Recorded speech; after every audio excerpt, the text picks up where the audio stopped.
च कौशिके पाद संस्पृशि निर्विशेष मनस्काय श्री वीरस्वामिने नमः। आर्हत वाङ्मय में कहा गया है, दुलहे खलु मानुषे भवे चिरकालेन वि सव्वपाणिनं गाढाय विवाग कम्मुणो समयम गोयम मापमाय। 84 लाख जीव योनियां बताई गई हैं। उनमें यह जो मनुष्य जन्म है यह दुर्लभ है। लंबे काल तक भी प्राणियों को मनुष्य का जन्म नहीं मिलता है। कर्मों का विवाह गाढ़ होता है। तो इतना यह जो महत्वपूर्ण मनुष्य जन्म है और दुर्लभ है वह अभी हमें उपलब्ध है। इसलिए समयम गोयम मापमाय, ये जो समय हमें मिला हुआ है इसको हमें प्रमाद युक्त नहीं बनाना चाहिए, खोना नहीं चाहिए। हमें मूर्छा में सोए नहीं रहना चाहिए। अब यह जो मनुष्य जन्म है इसमें हमें क्या करना चाहिए, कैसे यह मनुष्य जन्म सफल सुफल हो सकता है। इस मनुष्य जन्म में एक बात तो यह है, भगवत भक्ति करनी चाहिए। भगवत भक्ति, जिनेश्वर देव की भक्ति करनी चाहिए, पूजा करनी चाहिए। ये नाम जप नाम स्मरण बहुत महत्वपूर्ण है। ऐसे ही बैठे हैं, इधर उधर के विचार फालतू दिमाग में आए, इसकी अपेक्षा तो अच्छा कोई नाम जप करे, वो नाम दिमाग में आए। हमारे जैन धर्म में नवकार मंत्र है, जिनेश्वर देव है। तो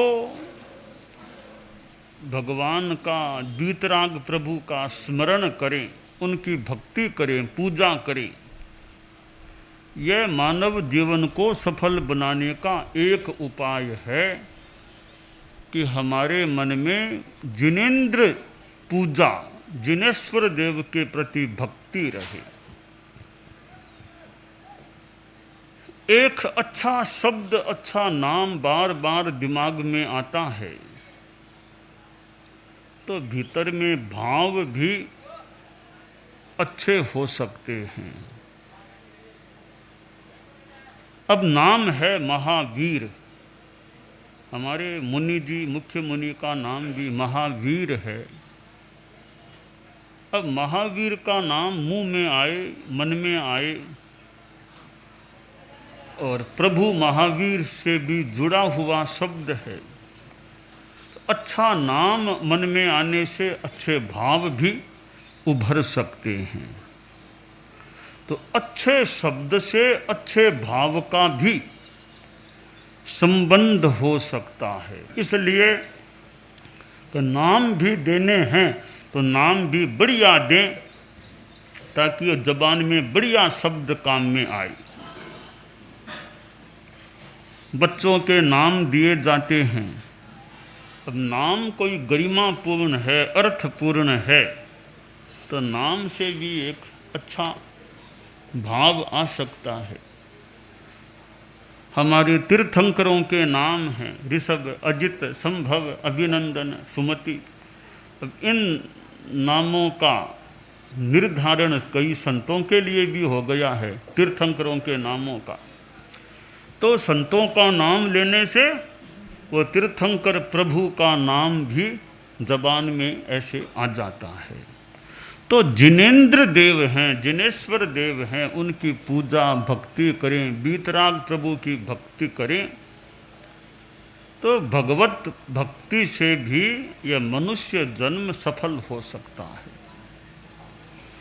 दूसरी बात है गुरु पर्युपास्ति ही, कि धर्म गुरु हैं, धर्माचार्य हैं, ज्ञान देने वाले, अनुशिष्टि देने वाले, निश्रा देने वाले। तो गुरु की पर्युपासना करो। गुरु भले बोले न बोले, गुरु का मुख दर्शन भी होता है, उपासना दूर से भी होती है, वो भी ठीक है। तो गुरु की पर्युपासना करना, वो भी बड़े सम्मान श्रद्धा भाव से गुरु पर्युपासना करना, यह भी एक भाव शुद्धि का भी अच्छा निमित्त बन सकता है। भीतर में चेतना का विकास भी हो सकता है। तो गुरु से बातचीत हो न हो, बोलना हो न हो, उपासना दूर से भी हो सकती, एक साथ हजारों लोग भी कहीं कहीं उपासना कर सकते हैं। तो गुरु, जिनको गुरु के रूप में स्वीकार किया गया है, हमारे गुरु परम पूज्य आचार्य श्री तुलसी थे, फिर आचार्य श्री महाप्रज्ञ जी हमारे मेरे गुरु थे। तो गुरु को वंदन, गुरु की उपासना सेवा जो जितनी उचित हो की जा सके, अच्छी बात है। तीसरी बात है कि सत्वानुकंपा, प्राणियों के प्रति दया अनुकंपा का भाव रखना चाहिए। सब प्राणियों के प्रति अहिंसा की भावना, छोटे से छोटा प्राणी, बड़े से बड़ा प्राणी, ये जितनी अहिंसा रह सके प्राणियों के प्रति हम अहिंसा का ध्यान रखें कि मेरी ओर से हिंसा फालतू किसी की मैं क्यों करूं। इरादतन रूप में राग द्वेष भाव से तो किसी की हिंसा नहीं करनी चाहिए। तो दया, करुणा, अनुकंपा कि भी मेरी ओर से किसी को तकलीफ फालतू न हो जाए, हो सके तो किसी को चित्त समाधि पहुंचाएं, किसी को धर्म का बोध दें, प्रतिबोध दें। तो यह सत्वेषु मैत्री, प्राणियों के प्रति मैत्री भावना रखना, अनुकंपा रखना। किसी पापी आदमी को पापों से उबार देना, पाप छुड़वा देना, धर्म के रास्ते पर ला देना, यह भी एक बड़ा आध्यात्मिक लोकोत्तर उपकार का कार्य हो जाता है। संस्कृत में कहा गया, परोपकारः पुण्याय पापाय परपीडनम, कि परोपकार करना यह पुण्य निष्पन्न करने वाला है, दूसरों को पीड़ा पहुंचाना यह पाप को पैदा करने वाला है। परोपकारः पुण्याय पापाय परपीडनम। अष्टादश पुराणेषु व्यासस्य वचनद्वयम् परोपकारः पुण्याय पापाय परपीडनम। तो दया भावना रखना। चौथी बात बताई शुभ पात्र दान, सुपात्र दान देना, कि सुपात्र में दान देना। साधु घर में आ गए, बहुत बड़े महापुरुष हैं, साधु तो महात्मा हैं, और नियमानुकूल उनको दान दे देना बहुत एक अच्छा मानव जीवन को सार्थक बनाने का उपाय है। कि मैं भी भूखा ना मरूं, साधु ने भूखा जाए। कभी घर में और तो है नहीं, अगर है घर में चीज तो साधु जैसा महापुरुष आ गया है तो थोड़ा जितना दे सको दान दे दो। घर में धन पिण दलिद्री जिके न देवे दान, भार भूत धन तेहनो कोरो करे गुमान। तो घर में वस्तु है तो दान जितना दे सको साधु को दो, धर्म का कारण बताया गया है साधु को दान देना। तो वितरणम दानम, तो किसी को भी दो, कोई न कोई फल उसका होता है, प्रायः होता है। कि साधु को दे दोगे तो कि पात्रे धर्म निबंधनम, साधु को सुपात्र को दान दो तो धर्म का कारण है। तदितरे श्रेष्ठम दयाख्यापकम, साधु के सिवाय और किसी को दान दे दोगे तो वह आपकी दयालुता को प्रकट करने वाला भी दयालु हैं, दूसरों को दान देते हैं। किसी मित्र को दान दे दो, मित्रे प्रीति विवर्धनम, मित्र को कुछ गिफ्ट में दे दोगे, दान दे दोगे, उसके जन्म दिवस पर मंगल कामना दे दोगे, कुछ उपहार भेज दोगे, तो मित्र को कुछ देने से प्रेम बढ़ जाता है, प्रीति बढ़ती है। तदितरे वैरापहारक्षमम, अगर शत्रु को कुछ दे दोगे, शत्रु को दान दे दोगे तो शत्रुता दूर हो सकती है, बैर दूर हो सकता है। और किसी नौकर चाकर जो घर में और में दुकान आदि में काम करने वाले हैं, भृत्य भक्ति भरावहम, किसी नौकर चाकर आदि को दे दोगे तो नौकर चाकर में और ज़्यादा सेवा करने की भावना पैदा हो सकती है। और कोई राजा जैसे लोग हैं, राजा को कोई भेंटना कुछ दे दोगे तो राजा आपका सम्मान बढ़ा सकेगा। कोई भाट आदि हैं उनको कुछ दे दोगे, वे आपके बारे में कविता बना सकेंगे। तो कहा वितरणम न वाक्य हो निष्फलम, वितरण है, देना है, वो निष्फल नहीं जाता, कोई न कोई उसका फल जरूर लगता है। किसी को भी दे दो, कोई न कोई फल तो जरूर होगा ही होगा। तो साधु को दान देना तो धर्म का कारण बताया गया है। तो शुभ पात्र दानम। पांचवी बात है गुणानुराग है, गुणों के प्रति अनुराग। किसी में गुण है, विशेषता है, उसके प्रति अनुराग भी। बहुत अच्छे आदमी हैं, इनमें यह विशेषता है, बड़े शांत आदमी हैं, बहुत कम बोलने वाले हैं, बहुत सेवाभावी आदमी हैं। गुण है तो गुणों के प्रति प्रमोद भावना रखो।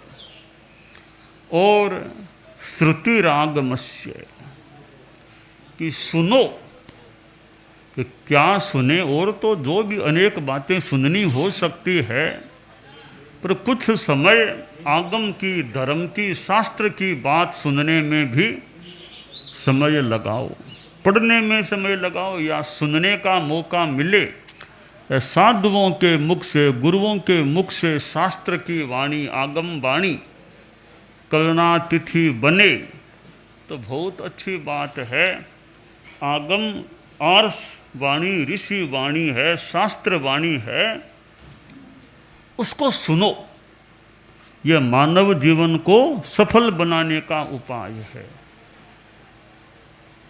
सुनते सुनते आदमी में विरक्ति का भाव भी पैदा हो सकता है। सुनते सुनते आदमी में सद्गुणों का विकास हो सकता है। इसलिए कान का उपयोग करो। श्रवण शक्ति ठीक है, सुन सकते हो तो बढ़िया चीज सुनने का प्रयास करो। बुरा सुनो मत, बुरा देखो मत, बुरा सोचो मत, बुरा बोलो मत, बुरा काम करो मत। अच्छा सुनो, अच्छा देखो, अच्छा बोलो, जैना से बोलो, बढ़िया बात है। और अच्छा सोचो और अच्छा कार्य करो। 5 बातें हैं, अच्छा देखना, अच्छा सुनना, अच्छा बोलना, अच्छा सोचना, अच्छा करना। तो अच्छी बातें सुनेंगे तो अच्छी शिक्षा मिल सकती है, अच्छे भाव जाग सकते हैं, जीवन को अच्छा बनाने का रास्ता प्रशस्त हो सकता है।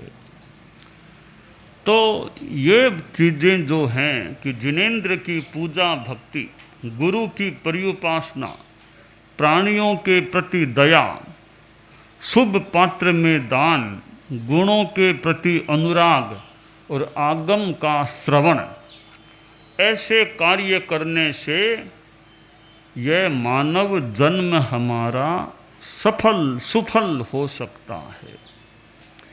इंसान बनना बहुत बड़ी बात है। जिन दुनिया में कितने कीड़े मकोड़े छोटे मोटे प्राणी हैं जिनके 5 इंद्रियां भी पूरी नहीं हैं।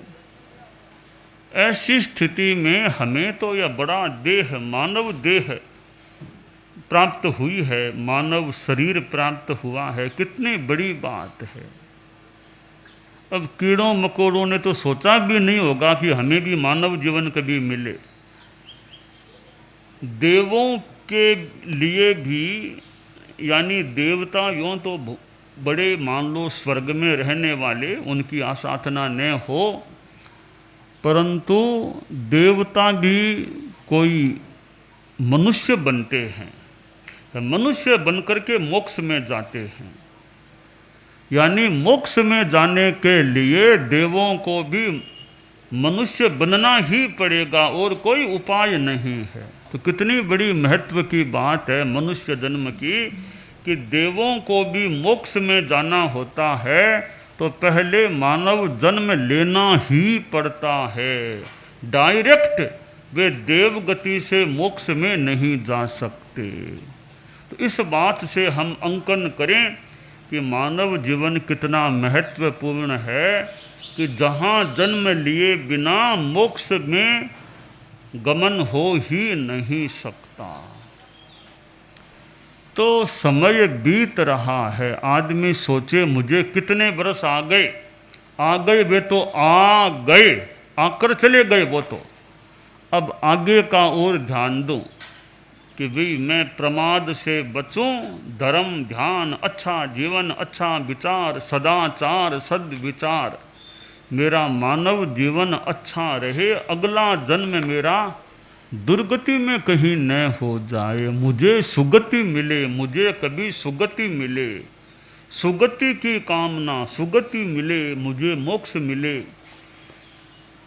तो यह अवसर जो प्राप्त है मनुष्य जन्म का, इसका हम चिंतन पूर्वक अच्छे ढंग से लाभ उठाने का प्रयास करें।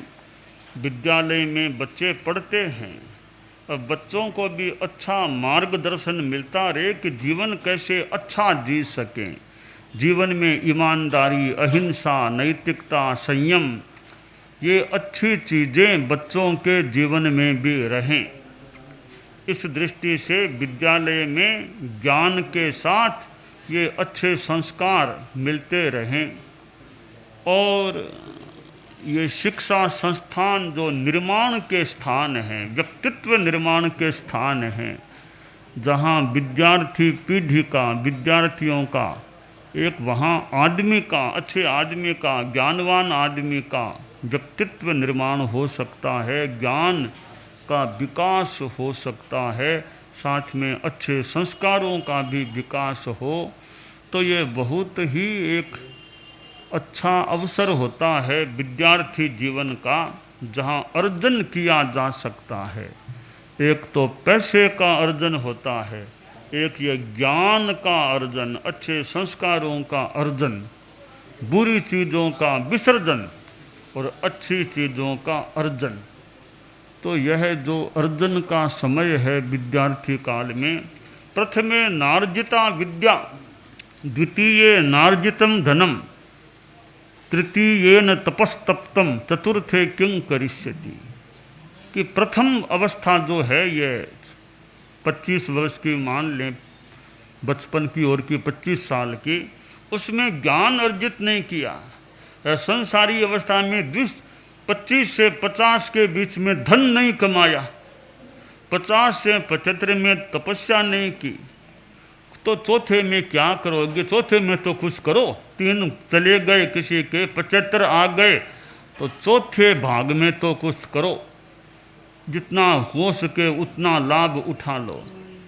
श्लोक में कहा चतुर्थे किं करिष्यति, चौथे में क्या कर पाओगे, क्या करोगे? खैर जितना कर सको उतना कर लो। तो प्रथम वय यह 25 वर्षों तक का जो समय है जीवन का प्रारंभिक, ये एक प्रकार से ज्ञान अर्जन का, शिक्षा का समय है। दूसरी अवस्था 25 से 50 की है, 25 के बाद से 50 तक वो कमाई करने की, गृहस्थों के धन कमाने का समय है।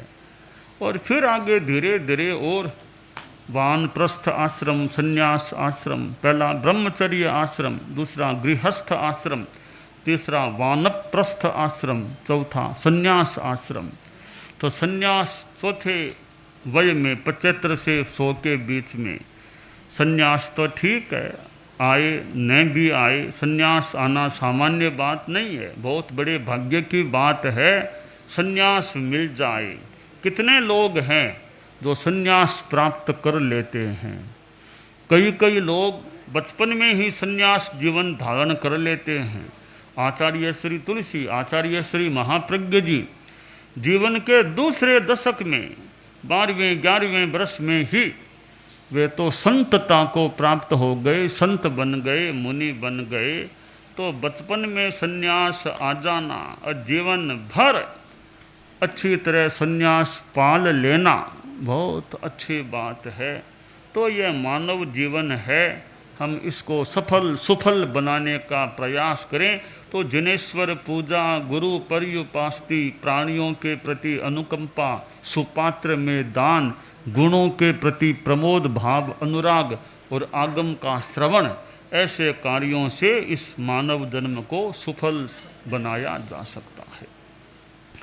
दानान सिद्धम अभयपयाणम सच्चेषु या अणवज्जं वयन्ति तवेषु या उत्तम बंभचेरम लोगुत्तमे समणेनाय।